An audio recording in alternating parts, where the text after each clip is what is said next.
Abrir espaço para as questões. We will open for Q&As.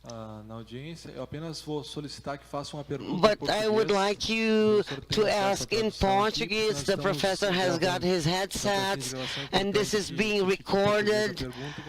So the question should be made in Portuguese to be translated into Aproveito para English. completar, a gente tem microfones na plateia, a equipe está alcançando. Boa noite. Eu sou aluno da UFSPA e eu pesquiso gestão da saúde em desastres naturais. E eu tenho uma questão, porque é a primeira vez que eu ouço esse termo direito de desastres foi em relação a esse evento. E me chamou muita atenção. Eu tenho uma seguinte dúvida.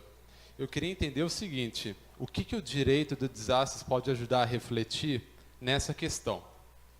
Qual que é a autonomia e a responsabilidade do indivíduo e do Estado em desastres naturais com vítimas fatais? Não sei se eu consegui ser claro.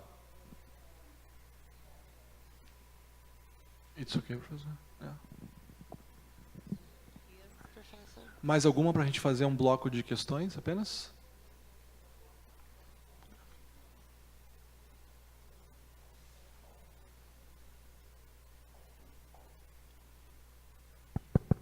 Boa noite a todos, meu nome é Maurício, sou de São Paulo, da Universidade Presbiteriana Mackenzie.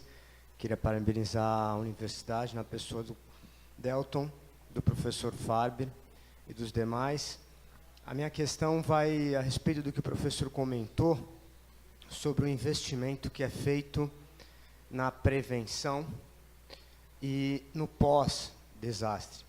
Eu queria que o professor passasse um pouco mais da visão dele a respeito desse assunto, fazendo um link, uma conexão com o direito dos desastres.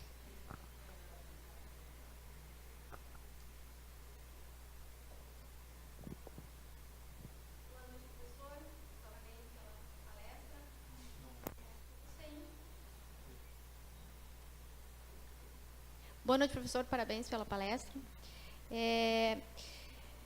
Na sua opinião, o Acordo de Paris poderá intensificar a pressão nas cortes ao redor do mundo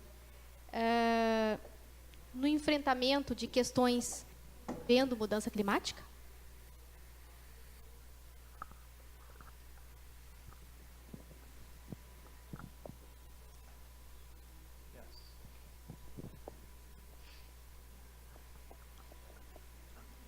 Yeah, I think maybe I should do those three. Eu vou responder essas três para começar. I don't think I can remember more Não than vou me three lembrar questions. mais de três perguntas de uma vez só.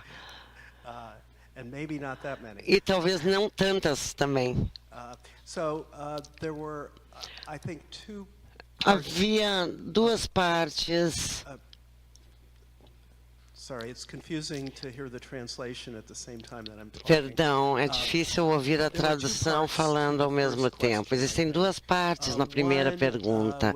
Uma era uma pergunta que dizia se a lei dos desastres, o direito dos desastres, é uma pergunta complicada para responder. Vou falar um pouco sobre isso. É um pouco arbitrário dizer que nós temos tantos estatutos, tantas sentenças judiciais dentro de um determinado campo do direito, já que nos campos tradicionais não tem um código de desastres que dê conta de todos os aspectos. Então, dessa forma, de um ponto de vista bem tradicional, não é uma parte simples, única do direito. O que o torna um tópico legal unificado são dois motivos. Um é o conceito de gerenciamento de risco, que se aplica em todos os estágios do ciclo do desastre, em todos os tipos de desastres. Então, existe um tipo de conceito unificador. O que nós também fazemos em uma parte do ciclo do desastre muda o que nós vamos fazer em outras partes. Por exemplo, se sabemos que teremos uma grande resposta bem forte de de emergência e evacuar as pessoas, talvez não precisemos gastar tanto dinheiro para construir alojamentos. Então, se nós acharmos que temos uma seguradora boa, não vamos nos preocupar tanto em proteger a propriedade. Na nossa resposta à prevenção de desastre, nós temos efetivamente que pensar em tudo isso como um portfólio de medidas relacionadas que devem ser pensadas conjuntamente. Eu acho que é uma área unificada do direito, e também você falou sobre a responsabilidade do indivíduo versus o governo. Isso, é claro, é um problema difícil, as pessoas podem discordar, mas certamente no meu país há algumas pessoas que pensam que o indivíduo é o único responsável e que o governo não tem responsabilidade. Mas eu acho que isso está errado, e uma das razões é que os governos fazem coisas que contribuem para os desastres, certo? Eles podem fazer coisas que encorajam pessoas a construir negócios ou casas em áreas perigosas, e o governo ajuda a eles realizarem isto, e depois lavam as mãos dizendo que não tem responsabilidade. Eu também creio que os seres humanos têm suas limitações, temos limitações na nossa capacidade de nos comportar racionalmente, e ao mesmo tempo temos limitações nas nossas opções.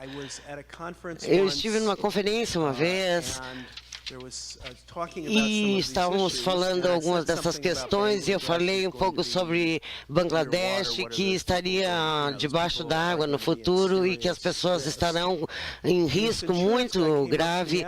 E uma pessoa chegou para mim depois e disse: bom, é culpa deles mesmo, eles têm mais a que se mudar.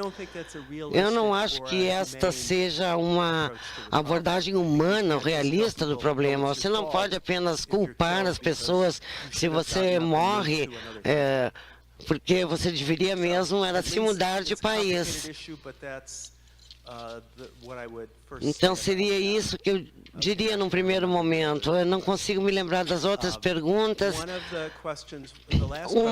A última, sobre o Acordo de Paris.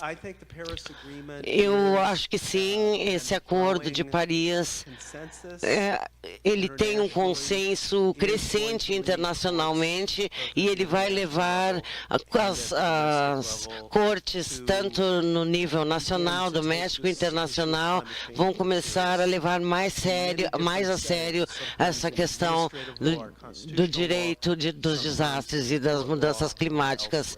Em diversas áreas do direito e também em outras, nós vamos começar a ver mais uma coisa que nós vamos todos concordar e que será um ponto de partida para nós. Eu não me lembro da pergunta do meio, é que nem o filho do meio, a gente não